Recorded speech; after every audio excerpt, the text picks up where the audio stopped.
계속해서 확진자는 늘어날 것이고 정부에서도 지금 예상을 하고 있는 게 2월 말 3월 초가 정점이 되지 않겠느냐입니다. 근데 이렇게 되면서 고심이 깊은 곳이 있는데요. 바로 3월에 개학을 앞둔 학교입니다. 예, 오늘이 2월 23일이죠. 개학이 당장 일주일도 남지 않았거든요. 전면 등교 방침을 세웠다가 다시 2주간 원격 수업이나 비대면 수업을 권장을 했다가 조금 갈팡질팡하는 모습을 지금 보이고 있거든요. 신속 항원 검사를 의무로 했다가 다시 자율에 바뀌기도 했습니다. 이런 학교 방역에 대한 뉴스 리포팅 준비가 되어 있는데요. 함께 보고 오겠습니다. 다가오는 3월, 교육부가 내놓은 학사 운영 방안의 가장 큰 특징은 자율방역입니다. 학교가 학생들 역학조사를 하고 학교 재량에 따라 등교 수업도 줄일 수 있는데요. 오미크론 변이 바이러스 확산세가 거센 상황에서 전면 등교와 자율방역 괜찮을지 짚어봅니다. 교육상의 손실은 매우 돌이키기 어려운 피해라고 생각을 하고요. 교육 손실이라고 하는 것이 사회 양극화를 더 가속화시킬 수 있는 촉매가 될 수 있다는 측면에서는 적극적인 대책이 필요하다는 관점에서는 동의를 합니다. 그러나 확진자가 동선을 스스로 입력하고 사회적 거리두기도 완화되는 등 방역 패러다임이 바뀌는 상황에서 오히려 혼란을 키울 수도 있다는 의견입니다. 방역이나 과학의 관점에서 본다라면 그런 지금 선택하는 정책들이 의료상이나 방역상에서의 좀 불필요한 요소들일 수도 있거든요. 여러 가지 상충되는 가치 속에서의 가장 피해를 적게 받는 방법을 선택하는 과정이라고 생각을 하고요. 최근 코로나19 발생률은 10대 이하 연령층에서 가장 높습니다. 정부가 개학 이후 5살에서 11살에 대한 접종을 검토하고 있는데 오미크론 변이의 유행 속도에 맞춰 효과적으로 접종하기엔 늦었다는 지적이 나옵니다. 어린이에서는 중증 비율이 굉장히 낮다라고 알려져 있음에도 불구하고 너무 많은 확진자가 생기다 보면 절대수, 중환자 절대수가 늘어날 수밖에 없고 3월 달부터 시작한다 이러면 그거는 제가 보기엔 오미크론 유행에 적절히 대응하기에 너무 좀 늦은 정책이 될 가능성이 있어요. 그러니까 학교에서 확진자가 나오는 양상과 관련해서 상당한 고민이 좀 필요합니다. 개학을 앞두고 방역 업무에 막막해진 선생님들. 교육을 위해 시작하는 자율방역이 교육을 방해하진 않을지 걱정입니다. 학교가 교육보다는 방역에 더 많은 역량을 쏟아야 되는 그런 상황입니다. 우리가 이 업무들을 다 해낼 수 있을까 하는 부담감을 굉장히 심하게 느끼고 있는 겁니다.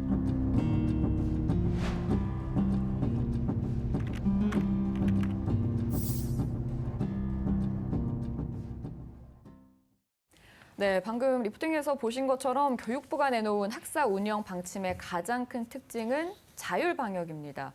학교가 학생들 접촉자 조사를 하고 학교 재량에 따라서 등교 수업도 줄일 수 있는데 일단 아이들이 제대로 등교를 하지 못한 지 3년 차가 되어가고 있거든요. 가장 큰 문제 뭐라고 보시나요? 네, 일단은 문제가 있습니다. 이제 어떤 문제가 있냐면 이제 정확한 데이터로 말씀을 드리겠습니다. 이게 상당히 심각한 문제인데요. 이 홍콩 과기대학교의 김현철 교수 연구팀이 그 2020년에 고등학교 성취도 평가, 사실은 초등학교, 중학교는 지금 시험을 제대로 보지 않잖아요. 그렇기 때문에 팬데믹 때문에 학업 성취도에 어떤 영향을 초래했는지를 정확하게 판단할 수가 없어요. 네. 근데 이제 고등학생들 같은 경우에는 전국 단위의 성취도 평가가 있기 때문에 그 2020년에 고등학교의 전국 단위 성취도 평가를 놓고서 이 팬데믹 전과 그리고 팬데믹 이후에 대면 수업을 못하게 된 상황 이후에 어떤 영향이 있는지를 한번 살펴봤습니다. 어떤 심각한 문제가 있었습니다. 여기도 굉장히 중요한데요. 평균 자체는 비슷했어요. 네. 팬데믹 전이나 팬데믹 후나 성취도 평가의 평균 자체는 비슷했습니다. 그런데 중상위권과 하위권 사이의 편차가 확 늘었습니다. 이 말은 무슨 말이냐면은 그러니까 중상위권은 성적이 더 오르고 하위권은 성적이 더 낮아졌기 때문에 평균 자체는 비슷했어요. 그런데 가정에서 비대면 수업을 하는 경우에도 신경을 쓰고 사교육으로 뭔가 보완을 해줄 수 있는 역량이 되는 중상위권 같은 경우에는 오히려 성적이 더 올랐고요. 네. 그리고 하위권들 같은 경우에는 가정에서 그런 케어를 해주지 못하는 분들 같은 경우에는 성적이 더 떨어진 결과가 초래했던 거죠. 그러니까 경제처럼 양극화가 더 심해진 양극화가 거네요. 더 심해진 겁니다. 네. 근데 이건 이제 어떤 문제가 생기냐면은 우리가 팬데믹이 끝나고 일상으로 종식되어도 이건 평생 따라가는 거예요. 팬데믹 기간에 제대로 된 교육을 받지 못하는 학생들 같은 경우에는 팬데믹이 끝나도 계속해서 뭔가 여러 가지 열등한 위치를 차지할 수밖에 없고 이게 평생 가는 겁니다. 그래서 지금 연구자들 중에는 팬데믹 기간에 비대면 수업으로 뭔가 학업 기회를 제대로 얻지 못하는 학생들과 그럼에도 불구하고 집에서 케어를 해서 학업 기회를 뭔가 집에서 케어를 해서 사교육이라든가 이런 걸로 보완을 해준 사람들 사이를 20살, 30살, 40살까지 추적해서 일생이 어떻게 달라지는지를 지금 계속 모니터링하는 연구 결과를 지금 연구 계획을 세우고 지금 해보자고 하는 분들도 있는 상황입니다. 그렇기 때문에 지금 오미크론 대유행 상황에서도 많은 전문가들이나 혹은 학교 현장에서 걱정을 함에도 불구하고 대면 등교가 필요하다라고 주장을 하시는 것이고요.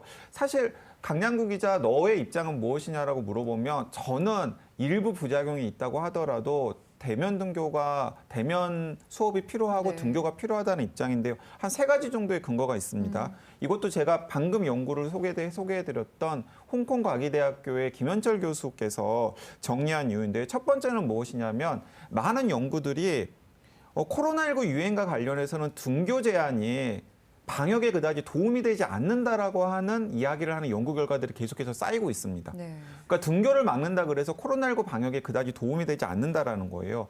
두 번째는 설대 교수님이나 제가 계속해서 이제 강조를 했던 내용인데요. 30살 미만, 특히 0세부터 18세까지의 소아 청소년들의 경우에는 오미크론의 위험이 계절 독감보다 현저하게 떨어집니다.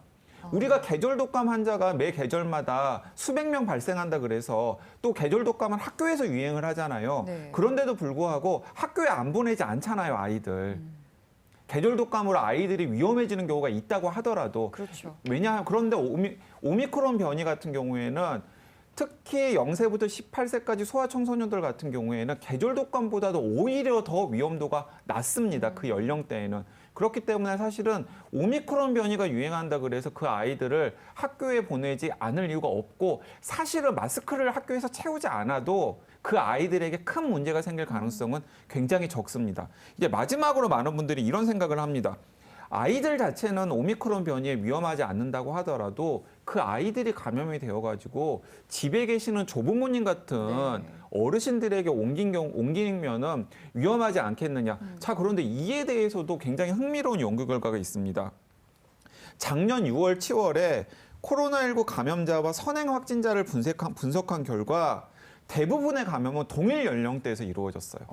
그러니까 60대 어르신들끼리 어울리다가 감염이 된 거지 손자, 손녀로부터 감염된 사례는 전체 사례 0.6%에 불과했습니다. 그리고 거기에다가 소아 청소년들을 보호하기 위해서 60대 이상의 할아버지, 할머니들이 백신 접종을 다 하셨잖아요. 최소한 저는 소아 청소년들과 같이 있는 할아버지, 할머니들은 우리 아이들이 걱정이 되어서라도 백신 접종 다 하셨으리라고 생각합니다.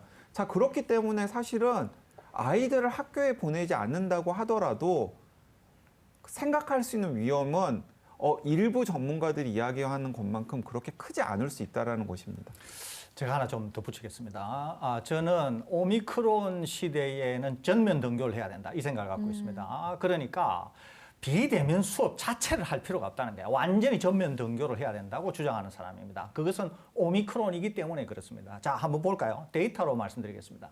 0세부터 9세까지 지금까지 델타 포함해서 지금까지 확진자가 약 14만 명 정도 나왔습니다. 그런데 0세부터 9세까지 사망자, 바이러스에 감염이 되어서 사망한 어린이가 3명입니다. 비율로 따지면 0.00%의 치명률이라는 거죠. 10대, 10살부터 19살까지는 거의 감염자가 20만 명에 육박합니다. 그러는데 몇 명이 사망했느냐 하면 바이러스 감염으로 단지 한 명만이 사망했습니다. 이것도 치명률이 0.00%라니까요. 그러니까 이 연령대에는 학교에서 위험하지 않다는 거예요. 델타까지 다 포함해서. 그러면 지금은 오미크론이니까 위험은 더 덜하다는 거죠, 이게. 그리고 여러 차례 말씀드린 것처럼 오미크론은 막을 수 있는 방법이 없기 때문에 다소 용인이 되어야 오히려 위험이 해소된다니까요, 이게. 그러는데 이 연령대를 꽁꽁 싸매가지고 오히려 학교 등교를 안 하면서 얻는 이익이 뭐라는 거죠, 이게? 그렇기 때문에 저는 전면 등교를 하는 것이 오히려 이 어린아이들에게 학습권을 보장하면서 뿐만 아니라 오히려 안전이라고 하는 측면에서도 훨씬 감염이 되어도 안전할 수 있으니까요. 감염되어도 안전하고 오히려 회복이 되게 되면 더 안전하기 때문에 그런 점에서 저는 지금 교육 당국이 이렇게 할 게 아니라 오히려 저는 전면 등교를 해야 된다. 이렇게 제가 여러 차례 말씀드렸지 않았습니까? 그러니까 오히려 전면 등교를 해야 된다. 그거 제가 다시 말씀드립니다.